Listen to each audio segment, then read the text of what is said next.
Again, saying they responded here at about 3:40 this afternoon and did find two people inside. As you said, CBS News now confirming that it is Rob Reiner. Some deaths leave people stunned, and some deaths leave someone silent because they had feared this day would come. Rob Reiner's death sent shockwaves through Hollywood.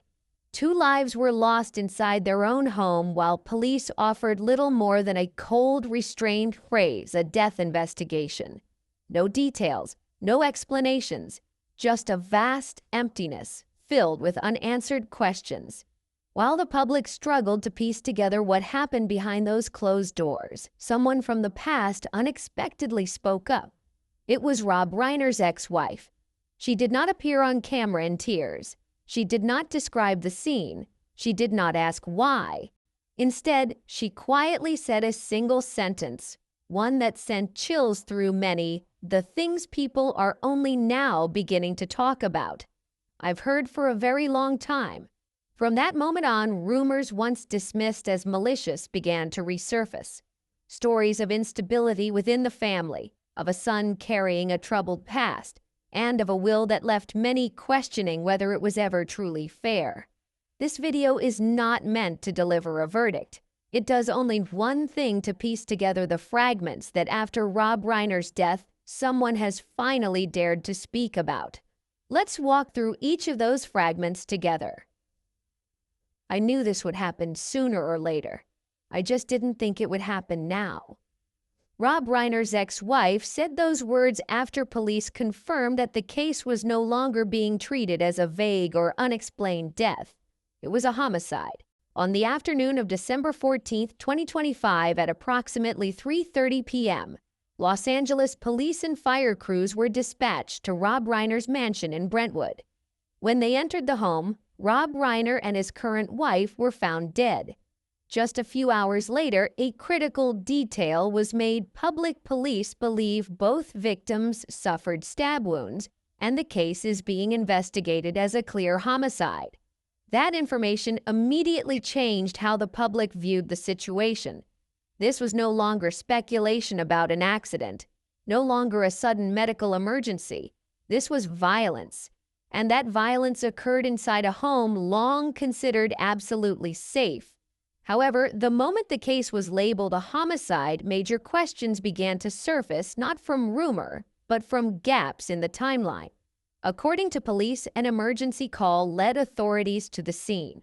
But who made the 911 call when the victims were discovered and what was seen first have not been publicly disclosed. In domestic homicide cases, this information is often crucial to reconstructing events. Here, that key piece remains withheld. Turning to the scene itself. The mansion sits on a quiet Brentwood street, an area known for its high level of privacy. When police sealed off the neighborhood, there was no chaos, no witnesses describing frantic final moments. Everything was described as too orderly, unusually so. That orderliness prompted reporters to ask a troubling question: what happened inside before everything ended? Another detail quickly surfaced in investigative reports: the home's security camera system failed to provide complete data at the time of the incident. Some cameras were reportedly inactive, while others did not yield usable footage. Police have not confirmed whether this was due to tampering or technical malfunction, stating only that the available data is insufficient to reconstruct the sequence of events. And that is when the second question emerged. How does a stabbing homicide occur inside a secured home without producing a clear visual record? I'll not be releasing any information regarding who was found deceased in the residence, because that will be done by the Los Angeles County Coroner's Office. So if the police confirm the case has been assigned to the Robbery Homicide Division, a move that underscores its seriousness. Yet during press briefings, details remained scarce. We are working with the scene forensic evidence and all available data sources, an LAPD official said. Some information will take time to verify. The phrase "will take time" was repeated, while specific questions remained unanswered. Where was the weapon found? What was the sequence of the stab wounds? Were there signs of a prior confrontation? None of those questions were confirmed. The absence of detail made it impossible for the public to focus solely on the crime scene. Attention began to shift backward before December 14th. And that is where a different perspective emerged, the perspective of someone who had left that house years earlier. Rob Reiner's ex-wife did not speak about cameras. She did not speak about knives. She spoke about atmosphere, about years in which, according to her, the household existed in a constant state of tension, about the feeling that a single trigger could cause everything to collapse. Some houses, she said, look peaceful from the outside, but inside, they're not. Placed alongside a stabbing homicide, missing security footage, and a 911 call whose details remain undisclosed, her words create a disturbing convergence. Not evidence, not a conclusion, but a chain of unanswered questions. If everything happened so quickly, why is there no clear data? If there was conflict, why did no one outside notice? And if this was a homicide, what happened before the knife was ever used? Police will continue their investigation, and forensic findings will eventually be released. But for now, the case of Rob Reiner and his wife raises more than the question of who did what. It forces a harder question. What was overlooked for so long that things reached this point? And from those unanswered questions, the story can no longer remain confined to the crime scene. It drifts into the past, where rumors once dismissed are now revisited in a calm, steady voice, the voice of someone who once lived there, who chose to leave, and who believed this ending was not accidental.